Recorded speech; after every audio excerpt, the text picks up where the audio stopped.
जय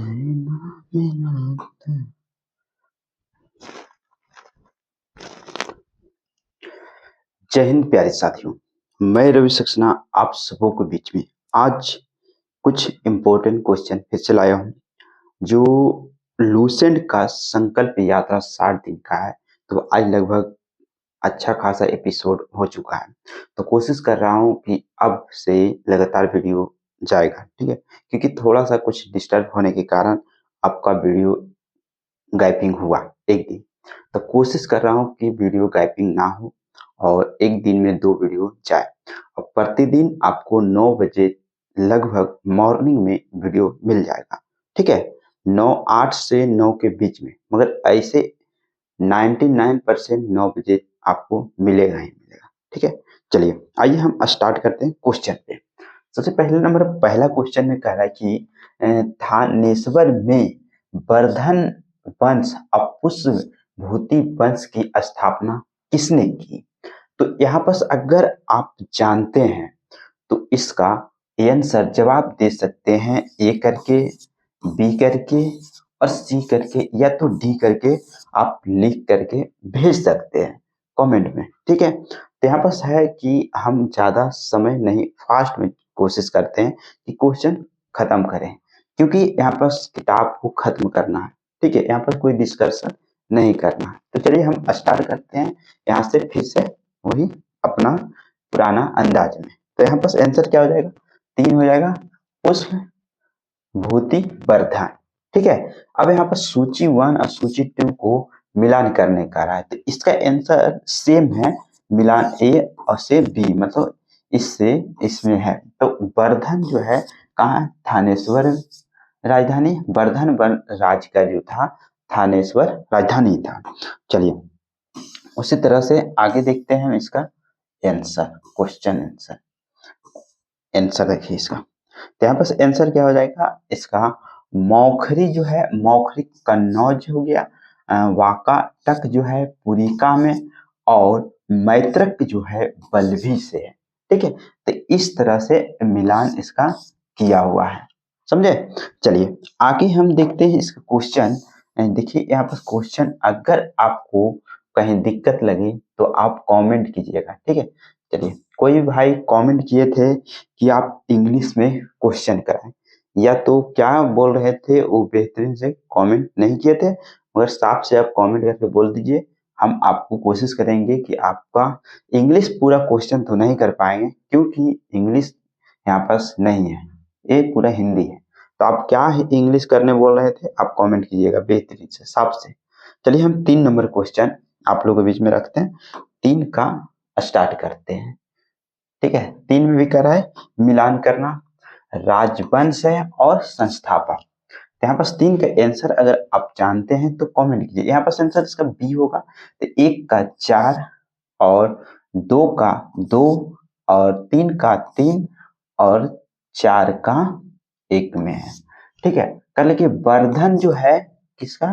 पुष्पभूति है, उसके मौखरी जो है ईशान वर्मा है, वाकाटक जो है बिंद शक्ति है, और मैत्रक जो है भट्टाक है, ठीक है। तो यहाँ पर इस तरह से मिलान किया हुआ है। तो यहाँ चलिए कदम राज की स्थापना मयूर संवर्मन ने की थी। उसने अपनी राजधानी कहाँ बनाई?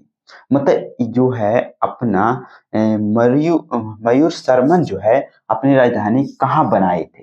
तो यहाँ पर 4 का आंसर क्या हो जाएगा? 3 आंसर हो जाएगा सी, वैजयंती या वाराणसी, ठीक है, वैजयंती या वाराणसी। कह रहे कि निम्नलिखित में से वह अंतिम बौद्ध राजा कौन था जो संस्कृत का महान विद्वान और लेखक था? मतलब यहाँ पर कह रहे अंतिम बौद्ध राजा, बौद्ध के राजा मतलब बौद्ध धर्म का राजा, ठीक है। चलिए 5 के आंसर आप जानते हैं तो कमेंट कीजिएगा। यहाँ क्या हो जाएगा? हर्षवर्धन। कह रहे कि हर्षचरित किसके द्वारा लिखी गई? हर्षचरित जो है वान भट्ट के द्वारा लिखा गया था। चलिए 7 नंबर आप लोग के बीच में कह रहे हर्षवर्धन के समय में कौन सा जो है चीन तीर्थ यात्री भारत आया था? मतलब हर्षवर्धन के समय में भारत आने वाला तीर्थ यात्रा कौन थे? तो चलिए हम यहाँ देखते हैं 7 का आंसर क्या हो जाएगा, ह्वेन-त्सांग। ह्वेन-त्सांग जो थे कहाँ आए थे? तो भारत आए थे। किसके शासनकाल में? तो हर्षवर्धन के शासनकाल में आते हैं। करेक्ट। चालुक्य राजा पुलकेशी द्वितीय को किसने पराजित किया? मतलब पुलकेशी द्वितीय को कौन से राजा ने उनको क्या करते हैं? पराजित करते हैं। तो यहाँ पास 8 का आंसर हो जाएगा 2, नरसिंह वर्मन 1। मतलब नरसिंह वर्मन प्रथम जो है क्या करते हैं? चालुक्य राजा का पुलकेशी द्वितीय को क्या करते हैं? हरा देते हैं। किस व्यक्ति को द्वितीयक अशोक कहा गया? मतलब किस राजा को भी कह सकते हैं द्वितीयक अशोक कहा गया है? द्वितीयक अशोक कहा गया है। तो 9 का आंसर क्या हो जाएगा? 4। कौन किसको कहा गया? तो हर्षवर्धन को द्वितीय अशोक के नाम से जाने जाते हैं। ठीक है। वानभट्ट किस साम्राज्य के राज दरबारी कवि थे? वानभट्ट जो है ना किस राज्य के, मतलब किस राज्य के दरबारी कवि थे? तो यहाँ पर 10 के आंसर हो जाएगा 3। हर्षवर्धन के दरबारी कवि कौन थे? वानभट्ट जो थे हर्षवर्धन के दरबारी कवि थे। हर्ष और पुलकेशी द्वितीय के मध्य हुए संघर्ष की जानकारी कहाँ से मिलता? मतलब हर्षवर्धन और पुलकेशी द्वितीय के बीच का संघर्ष की कहानी जो है किसमें, कौन सा किताब में, किस जगह पे मिलता है? तो 11 के आंसर हो जाएगा ए, एहोल अभिलेख से मिलता है।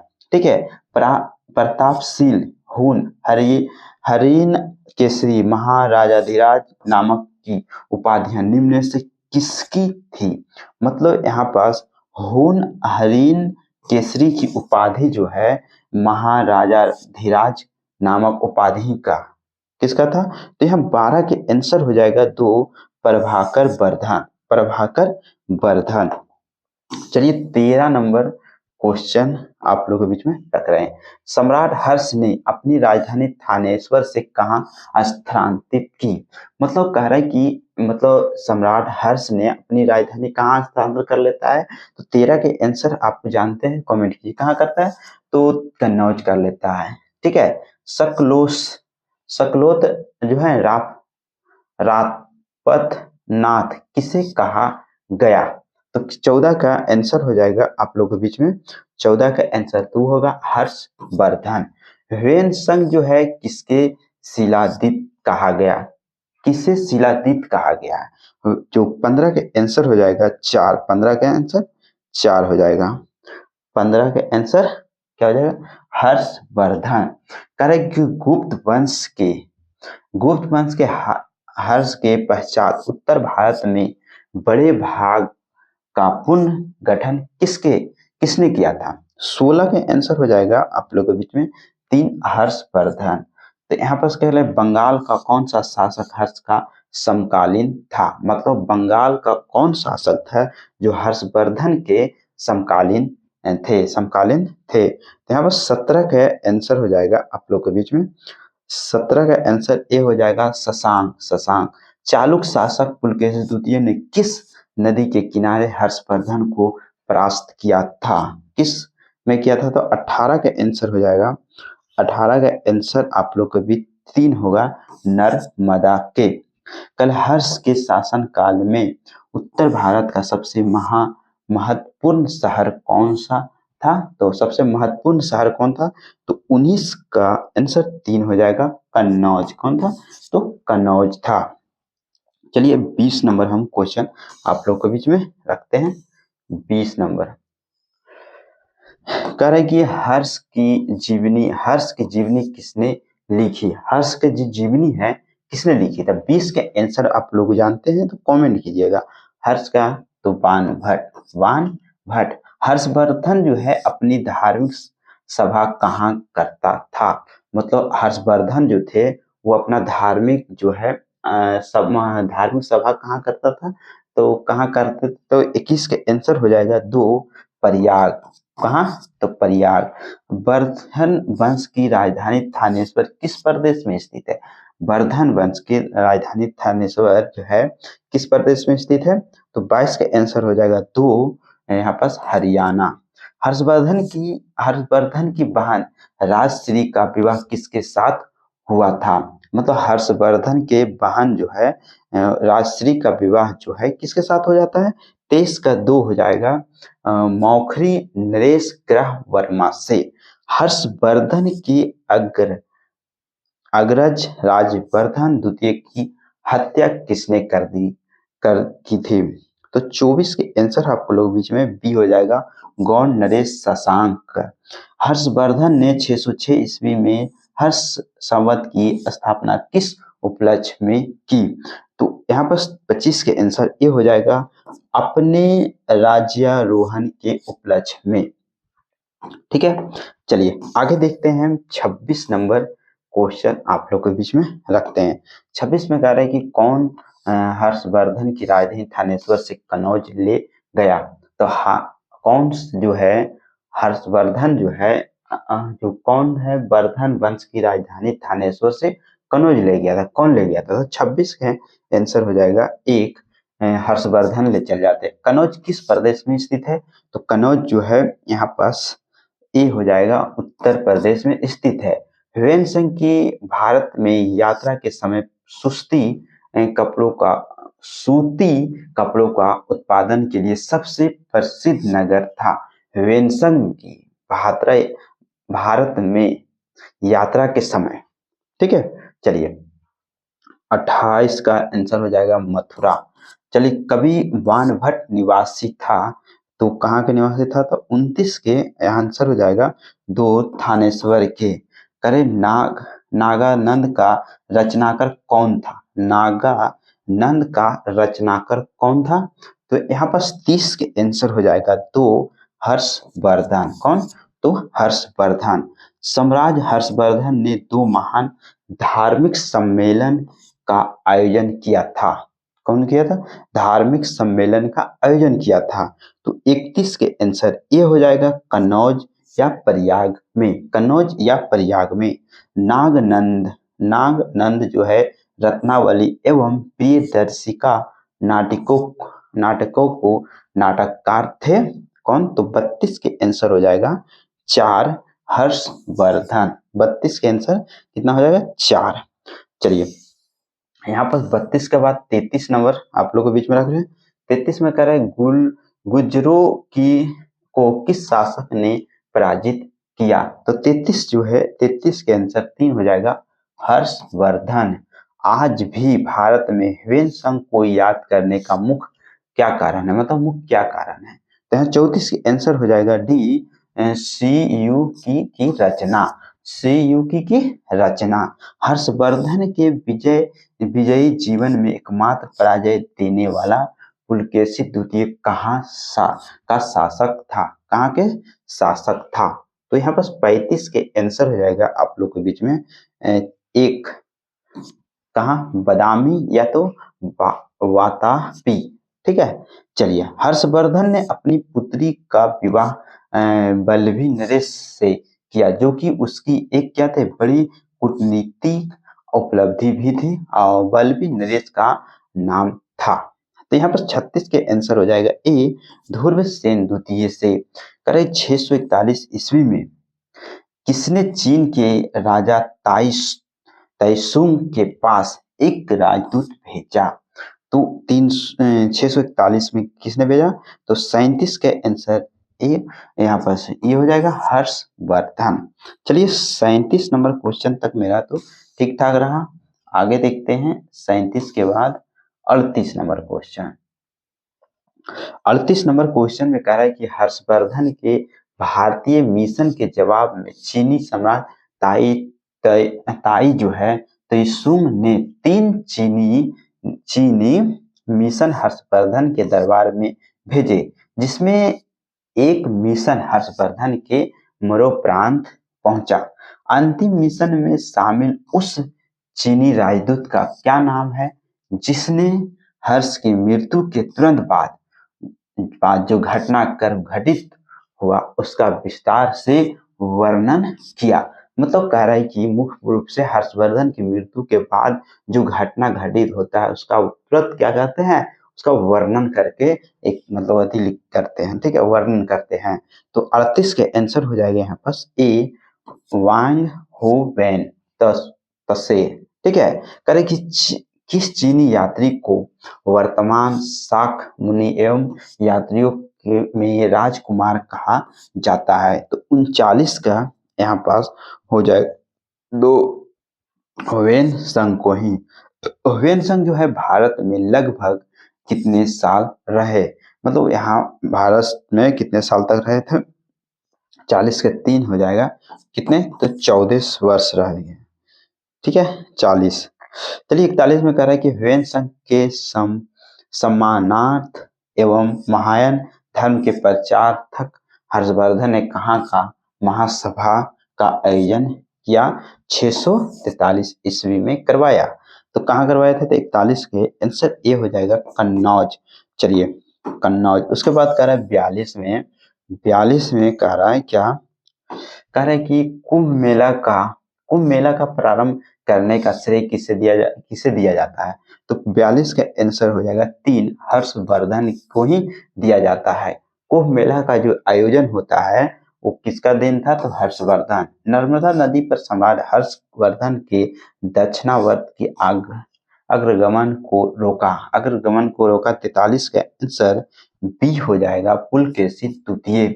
करेगी निम्नलिखित में से किसने नालंदा विश्वविद्यालय को 100 ग्रामों को आय दान स्वरूप दिए? तो यहाँ पास 44 का आंसर हो जाएगा 4 हर्षवर्धन। सूची 1 सूची 2 में भी यही होगा आंसर। 45 का आंसर ए होगा, 45 के आंसर ए। चलिए देखिए 45 नंबर आप लोगों के बीच में रखते हैं। 45 में कह रहा है कि रचना और रचनाकार। यहाँ पर देखिए, यहाँ पास 45 के आंसर एक, 45 के आंसर एक होगा। तो 45 के आंसर एक है, तो 1 का 4, और उसके बाद 2 का 2, 3 का 3 और 4 का 1, 4 का 1 हो गया। मतलब कर रहा है हर्षचरित कादम्बरी किसने लिखा? तो बाणभट्ट लिखा। उसके बाद कह रहे नीति शतक श्रृंगार शतक किसने लिखा? तो भर्त हरि। उसके बाद भक्ति शतक लिखा मयूर। उसके बाद लिखा प्रियदर्शी रत्नावली नाग हर्षवर्धन लिखा नागनंद, ठीक है। करेंगे निम्नलिखित में से कौन सा हर्षवर्धन के दरबार में से संबंधित नहीं है? मतलब इसमें से कौन जो है हर्षवर्धन के दरबार में नहीं रहते थे? 46 के आंसर हो जाएगा 2 कालिदास जो है हर्षवर्धन के दरबार में नहीं रहते थे।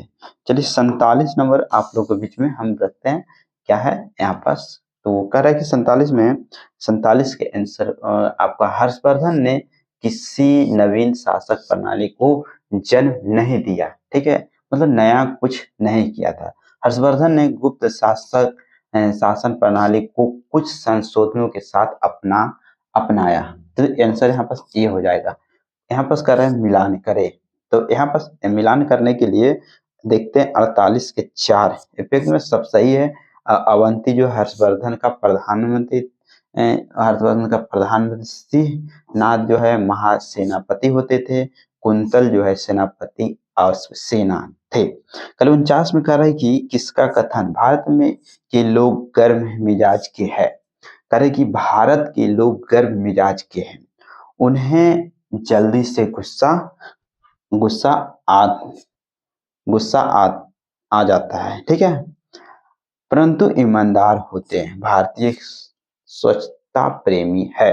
ये जो 49 का है आंसर 3 इसके इनका कहना था, तो ह्वेनसंग का कहना था। चलिए आपको हम 50 नंबर क्वेश्चन आप लोग के बीच में रखते हैं। 50 नंबर क्वेश्चन आप लोग के बीच में है क्या? तो देखिए 50 नंबर क्वेश्चन यहाँ पास कर रहे घटी यंत्र तुला यंत्र का प्रयोग होता है यहाँ पास। 50 का आंसर खेतों की सिंचाई के लिए। करेंगे निम्नलिखित में कौन सा वाक्यांश हस्तोज काल के स्रोतों में सामान्यतः उल्लिखित हुंडी के प्राकृतिक स्वरूप से परिभाषित करता है?